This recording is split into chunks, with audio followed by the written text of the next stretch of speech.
Hello everyone, હું છું ભાવિક ધામેચા.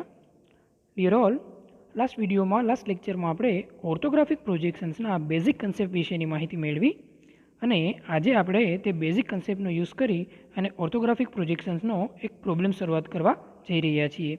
તો શરૂ કરીએ ઓર્થોગ્રાફિક પ્રોજેક્શન પ્રોબ્લેમ નંબર 1. જોઈએ આપણે કઈ રીતે આપણને પ્રોબ્લેમ પૂછાય છે. C, Draw 3 different views of a given object using first angle projection method. मतलब કે તમને એક ઓબ્જેક્ટ આપેલો હોય છે, તમને કીધેલું હોય છે ફર્સ્ટ એંગલ મેથડ કે થર્ડ એંગલ મેથડ, તેમની મદદથી તેમના 3 અલગ અલગ દેખાવો આપણે ડ્રો કરવાના છે. જેમ કે આપણને આપેલો ઓબ્જેક્ટ છે એ કંઈક આ રીતે આપેલો છે. સાથે સાથે ડિયર સ્ટુડન્ટ યાદ રાખજો કે આપેલા ઓબ્જેક્ટમાં હંમેશા તમને એક ડાયરેક્શન આપેલી હશે, જે ડાયરેક્શન કંઈક આ રીતે આપણે જોઈ શકીશું. તો આ ડાયરેક્શન એવું સૂચવે છે કે આ ડાયરેક્શનની મદદથી આપણે આ ઓબ્જેક્ટનો ફ્રન્ટ વ્યૂ કન્સિડર કરવાનો છે, ફ્રન્ટ વ્યૂ ડ્રો કરવાનો છે. હવે આપણે અહીં ફર્સ્ટ એંગલ પ્રોજેક્શન મેથડથી આગળ વધવાનું છે અને આપણા લાસ્ટ લેક્ચરમાં, આપણા બેઝિક કન્સેપ્ટના લેક્ચરમાં આપણે ભણી ગયા કે ફર્સ્ટ એંગલ પ્રોજેક્શન મેથડ હોય ત્યારે સિક્વન્સ રહેશે જોનાર વ્યક્તિ, ઓબ્જેક્ટ અને લાસ્ટમાં આવશે પ્રોજેક્શન સપાટી. તો અહીં આપણી દિશા છે એટલે કે એ જોનાર ફિક્સ થઈ ગયું છે, ત્યારબાદ વચ્ચે ઓબ્જેક્ટ રહેલો છે. તો આપણે સમજી શકીએ કે આપણી પ્રોજેક્શન સપાટી છે એ કઈ રીતે લાસ્ટમાં જોવા મળશે. તો એમને એકોર્ડિંગ ટુ જો પ્રોજેક્શન ખેંચવામાં આવે તો એ પ્રોજેક્શન કંઈક આ રીતે આપણે બનાવી શકીશું અને આ પ્રોજેક્શનની મદદથી જ આપણો ફ્રન્ટ વ્યૂ જો ડ્રો કરવામાં આવે, જે પિંક કલરથી આપણે દેખાય છે, એ જો ડ્રો કરવામાં આવે તો કંઈક આ રીતે બની શકે છે. ડિયર સ્ટુડન્ટ્સ, અહીં તમને ફ્રન્ટ વ્યૂમાં કંઈક શોર્ટ ડેઝીસ લાઇન દેખાય છે. તો જો તમે ઓબ્જેક્ટ એનાલિસિસ કરશો તો વચ્ચેનો જે સ્લોટ છે કે જ્યાં પણ આપણે પિંક કલર જ બતાવેલો છે તે ફ્રન્ટ વ્યૂની ડાયરેક્શનથી જોવામાં આવે તો દેખાશે નહીં, પરંતુ એ સ્લોટ છે આપણને ખબર જ છે એ ફાઇનલ છે. તો એટલા પોર્શનમાં એના માપ સાઇઝ પ્રમાણે આપણે ત્યાં શોર્ટ ડેઝીસ લાઇન બતાવવી પડશે. તમે ભણી ગયેલા છો ટાઈપ્સ ઓફ લાઇનમાં કે શોર્ટ ડેઝીસનો મતલબ શું થશે કે હિડન લાઇન તરીકે વસ્તુ દર્શાવવામાં આવે છે. તો ડિયર સ્ટુડન્ટ્સ, આ રીતે આપણો ફ્રન્ટ વ્યૂ તૈયાર થશે. હવે જો ટોપ વ્યૂ વિશે વિચારીએ તો જે ફ્રન્ટ વ્યૂ માટેની દિશા આપેલી હતી એને એકોર્ડિંગ ટુ જો આપણે ટોપમાંથી વિચારવું પડશે તો એની પણ આપણે એક ડાયરેક્શન બતાવેલી છે. ડિયર સ્ટુડન્ટ્સ, હવે જો તમે ટોપમાંથી વિચારતા હોય તો મળેલા બિંદુએ કંઈક આ રીતે પ્રોજેક્શન રેખાઓ બહાર નીકળશે અને આ પ્રોજેક્શન રેખાની મદદથી જો આપણે આપણો ટોપ વ્યૂ વિચારીએ તો જે લાઇટ ગ્રીન શેડમાં દેખાય છે એ મુજબ આપણો ટોપ વ્યૂ કંઈક આ રીતે જોવા મળશે. તો સ્ટુડન્ટ્સ, અહીં પણ તમે જોઈ શકો છો કે આપણે શોર્ટ ડેઝીસ લાઇન બતાવેલી છે.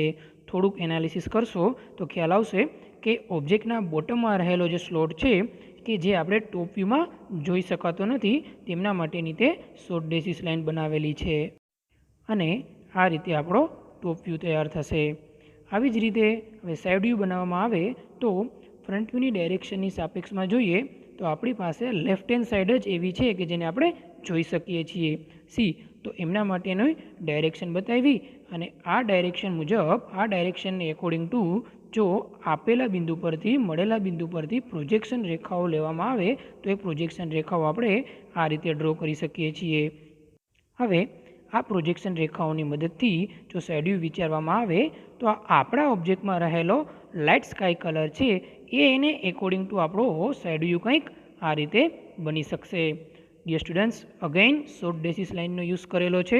ઓબ્જેક્ટ જોતા હવે તમને સમજાઈ ગયેલું હશે કે બોટમમાં રહેલો સ્લોટ છે જો એને સાઈડમાંથી જોવામાં આવે તો એમાં પણ ઘણો બધો ભાગ છે આપણે જોઈ શકતા નથી, તો એને આપણે શોર્ટ ડેઝીસ લાઇનથી દર્શાવવો પડે છે.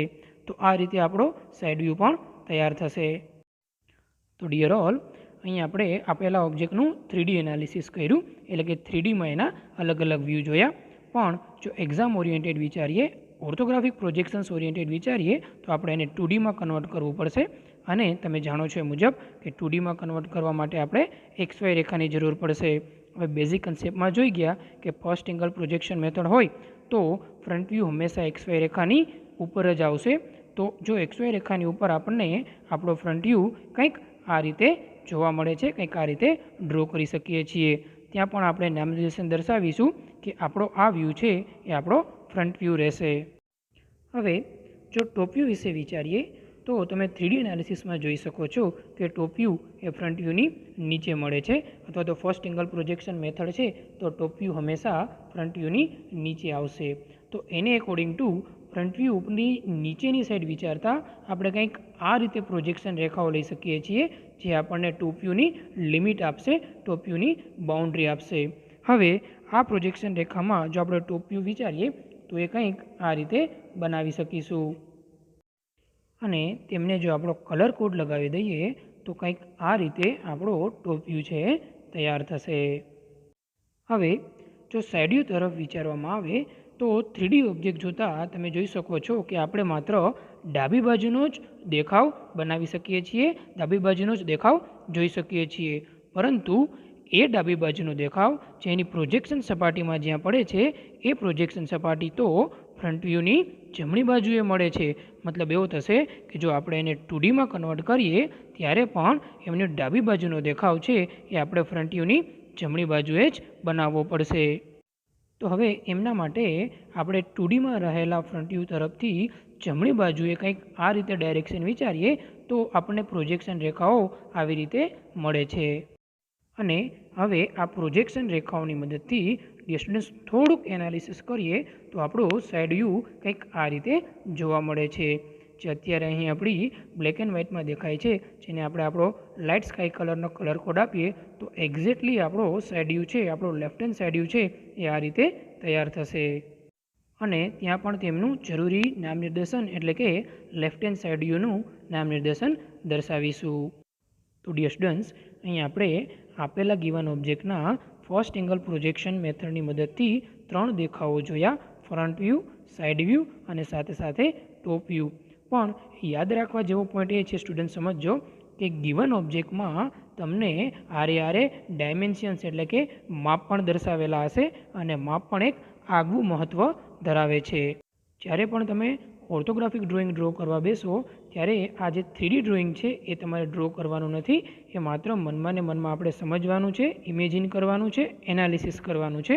આપણે માત્ર XY રેખા પર એનું 2D ડ્રોઈંગમાં રૂપાંતર કરવાનું છે, અને એ રૂપાંતર કરવા માટે આપણે યોગ્ય માપ સાઇઝ આપણી પાસે હોવા જરૂરી છે.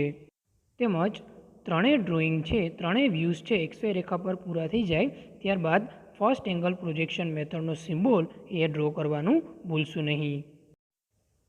ઓકે, તો સ્ટુડન્ટ્સ, આજનો જે આપણો લેક્ચર છે, આજનો આપણો જે વિડીયો છે કે જે ઓર્થોગ્રાફિક પ્રોજેક્શન્સના બેઝિક કન્સેપ્ટનો યુઝ કરી અને આપણે એક એનો પ્રોબ્લેમ સોલ્વ કર્યો છે એ અહીં પૂર્ણ થાય છે. મળીશું પાછા કોઈ નવા પ્રોબ્લેમ સાથે. Have a nice day.